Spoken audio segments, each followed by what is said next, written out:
Dans cette vidéo, nous allons vous expliquer la façon dont nous avons codé FindOut et comment nous sommes venus à bout des problèmes qui se sont posés. Tout d'abord, il nous fallait une carte. Nous avons eu l'idée de laisser notre personnage s'exprimer dans une maison. Il a donc fallu faire un couloir permettant de relier toutes les salles entre elles. Nous avons ensuite créé 6 autres salles. Il fallait ensuite relier ces salles entre elles. Nous avons tout d'abord songé à créer une grande carte, mais la visibilité du personnage et des objets aurait été compromise. Nous avons donc opté pour ne montrer qu'une salle en même temps. Nous avons donc dû relier les salles entre elles avec des téléporteurs qui ne s'affichent seulement dans la salle dans laquelle ils se trouvent et permettent de changer d'arrière-plan et de téléporter le personnage à un endroit donné afin de donner l'illusion de passer une porte. Cependant, si notre personnage ne se déplace pas, il ne pourra pas passer de porte.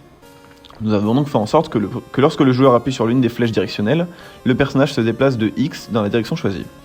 Afin de donner l'illusion de la marche, nous avons créé des costumes au personnage et avons fait en sorte qu'il change de costume à chaque pas.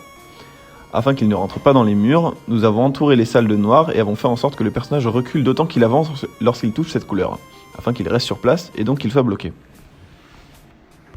Le principe du jeu consiste à interagir avec des objets. Nous avons donc créé des objets et une hitbox, un autre objet invisible et plus grand, qui fait en sorte que, lorsque la touche espace est pressée, si le personnage touche ladite Xbox, un texte s'affiche. Nous avons aussi fait en sorte qu'il ne puisse pas rentrer dans les objets en reprenant le code permettant de ne pas passer à travers les murs et en remplaçant la couleur noire par chaque objet de la maison.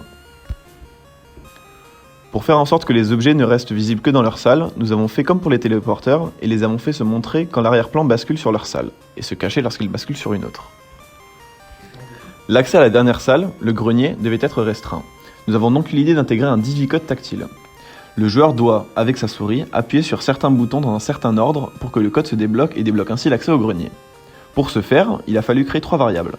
Une permettant de savoir si le joueur avait tous les indices nécessaires à la résolution du digicode, une permettant de savoir s'il avait résolu le digicode, et une permettant de savoir s'il avait entré les bons chiffres dans le bon ordre. Pour les indices, chaque indice ajoute 1 à la variable code, et le digicode s'affiche si code égale 4.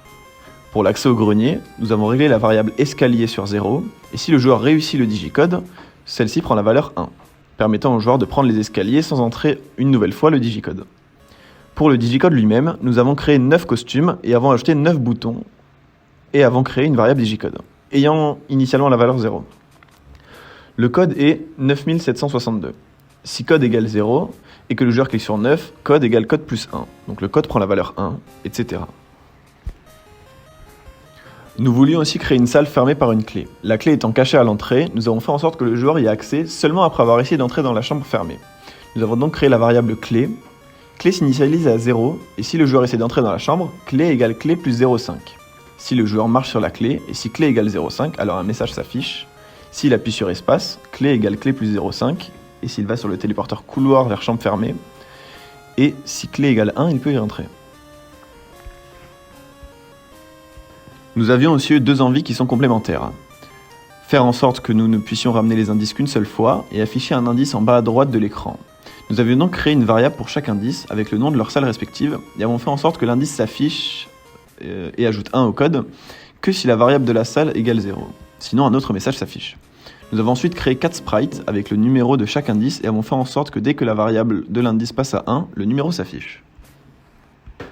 Afin d'ajouter plus de pression au joueur, nous avons programmé un timer qui fait en sorte que le joueur perd s'il arrive à son terme. Vient alors l'idée d'un écran de victoire et d'un de défaite. La seule façon de perdre étant de ne pas réussir à temps, l'écran de défaite apparaît si le timer arrive à son terme. L'écran de victoire apparaît si le joueur clique sur la solution et termine donc la partie. Un menu était également nécessaire. Nous avons donc créé un nouvel arrière-plan et des boutons. Nous avons fait en sorte que les boutons changent de couleur quand la souris passe dessus et avons fait un changement d'arrière-plan en fonction du bouton sur lequel on clique.